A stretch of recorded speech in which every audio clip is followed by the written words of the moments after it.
안녕하세요. 김영준입니다. 정말 오랜만에 뵙습니다.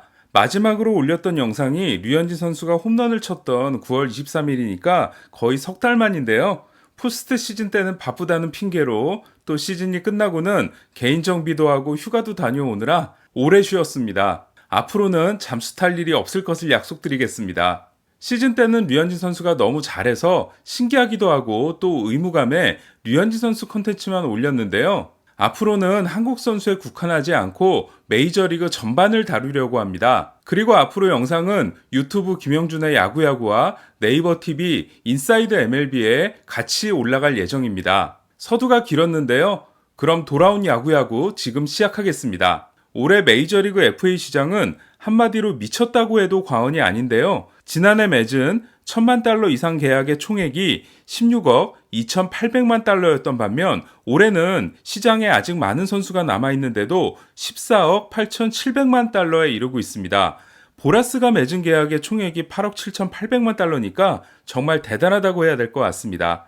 지난 스토브리그에서는 마차도의 계약 시점이 2월 22일, 하퍼는 3월 3일이었는데요. 올해는 게리 콜, 앤서니 랜돈, 스티븐 스트라스버그가 12월 초 윈터 미팅이 끝나기도 전에 계약해버렸습니다. 그리고 올해는 대부분의 선수들이 예상액보다 더 좋은 조건으로 계약을 하고 있습니다. 먼저 오늘 나온 소식들을 간단히 정리해봐야 될 것 같습니다. FA 시장에 남아있는 투수 중 유일하게 류현진 선수보다 랭킹이 높은 투수였던 매디슨 범가너가 5년 8,500만 달러 계약으로 애리조나에 입단했는데요. 그레인키 때도 그레인키와 다저스의 계약이 마무리되려던 순간에 나타나 그야말로 하이제킹을 했던 애리조나는 이번에도 아무런 움직임을 보이지 않다가 한 번에 범가너를 낚아챘습니다. 범가너는 팬그래프 예상액인 4년 7,200만 달러보다 많은 5년 8,500만 달러를 받긴 했지만 원래 목표로 했던 5년 1억 달러 계약에는 실패했는데요. 또 8,500만 달러 중 1,500만 달러의 지불 유예를 받아들였습니다. 따라서 그동안 천정부지로 뛰었던 FA 투수들의 몸값에 일단 제동이 걸렸다고 할 수 있겠습니다. 어쨌든 범가너가 애리조나에 입단함으로써 다저스는 게리 콜, 앤서니 랜돈, 스티븐 스트라스버그에 이어 범가너까지 그동안 관심을 보인 선수들을 모두 놓치게 됐는데요. 다저스는 이번에도 아직까지 큰 돈을 쓰지 않고 있습니다. 지금까지 다저스가 계약한 선수는 2018년 평균 자책점이 0.78이었지만 올해 4.91을 기록하고 오클랜드에서 논텐더 방출이 된 블레이크 트라이넨과 1년 1000만 달러 계약을 맺은 것이 전부입니다. 다저스는 클리브랜드에서 프란시스코 린도어를 데려오려고 하고 있는데 과연 데려올 수 있을지도 의문입니다. 그렇다면 범가너의 계약은 류현진 선수에게 어떤 영향을 미치게 될까요? 일단 범가너가 1억 달러를 넘지 못한 건 류현진 선수에게 악재입니다. 반면 의외의 팀인 애리조나가 범가너를 데려감으로써 그동안 범가너 영입을 시도했던 팀들의 시선이 모두 류현진 선수에게 쏠리게 된 건 호재입니다. 그동안 범가너에게 관심을 보였던 팀들은 다저스, 시카고 아이삭스, 미네소타 트윈스 외에도 신시내티, 세인트루이스, 샌디에고, 필라델피아, 애틀란타 같은 팀들이 있었습니다. 특히 화이삭스와 미네소타의 입장이 상당히 급해졌다고 할 수 있습니다. 그리고 또 하나 중요한 소식이 있었죠. 텍사스 레인저스가 2014년과 2017년 두 차례 사이 영상에 빛나는 코리 클루버를 트레이드를 통해 얻은 건데요. 올해 마이크 마이너와 랜스 린이 나란히 200이닝 200탈삼진을 달성하는 활약을 하긴 했지만 나머지 선발 세 자리가 심각했던 텍사스는 카일 깁슨과 3년 2,800만 달러, 조던 라일스와 2년 1,600만 달러 계약에 이어 2년 3,550만 달러 계약이 남아있는 클루버를 데려왔는데요. 이로써 큰돈을 들이지 않고 선발 로테이션 강화에 성공했습니다. 이제 텍사스의 다음 목표는 3루와 포수가 될 것 같습니다. 놀라운 건 클리브랜드가 받기로 한 선수가 중견수 딜라이노 드실즈 주니어와 우한 엠마뉴엘 클라세라는 건데요. 드실즈는 수비를 잘하긴 하지만 공격이 형편없는 선수고 클라세는 평균 99마일 커터를 던지죠. 대단한 구위를 보유하고 있지만 선발 투수로는 성공하기 힘든 스타일입니다.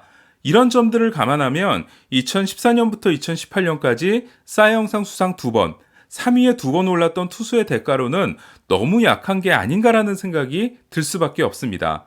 클루버는 올해 부상 때문에 7경기에서 2승 3패 평균 자책점 5.80에 그쳤는데요. 텍사스가 이렇게 적은 희생으로 클루버를 얻었다는 것은 트레이드 시장에서 클루버에 대한 평가가 그다지 높지 않았음을 의미한다고 할 수 있겠습니다. 그렇다면 원래 주제로 돌아와서 올해 메이저리그 FA 시장은 왜 이렇게 뜨겁게 진행이 되고 있는 걸까요? 먼저 워싱턴 내셔널스의 효과를 들 수 있겠습니다.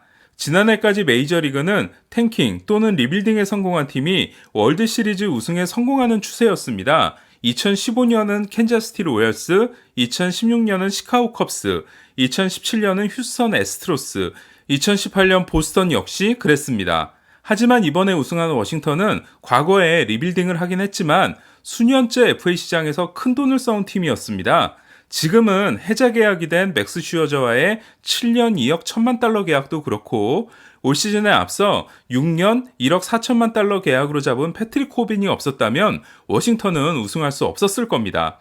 어쨌든 투자하면 결실을 맺을 수 있다는 걸 워싱턴이 보여준 셈이죠. 또한 스캇 보라스의 변화도 이유가 될 수 있습니다. 무려 1200명이 넘는 아마추어와 프로 야구 선수를 거느리고 있는 보라스는 메이저리그에서 절대적인 지위를 가지고 있는데요. 그동안 보라스의 전법은 버티기였습니다. 만족스러운 조건이 들어오지 않았을 경우 끝까지 버티면 결국 급한 구단이 나타나기 마련이라는 건데요.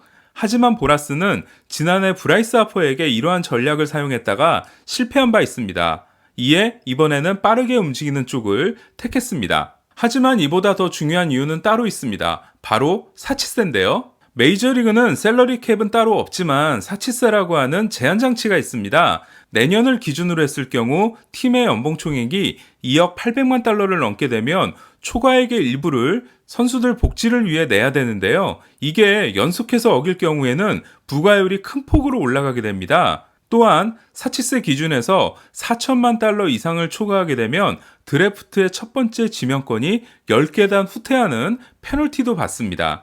그래서 사치세를 초과하는 팀들도 4천만 달러의 제한은 반드시 지키려고 합니다. 2015년에는 양키스, 다저스, 보스턴, 샌프란시스코 4팀이 7,280만 달러를 냈고요. 2016년에도 양키스, 다저스, 보스턴, 디트로이트, 샌프란시스코, 시카고 컵스 6팀이 7,400만 달러를 냈는데요.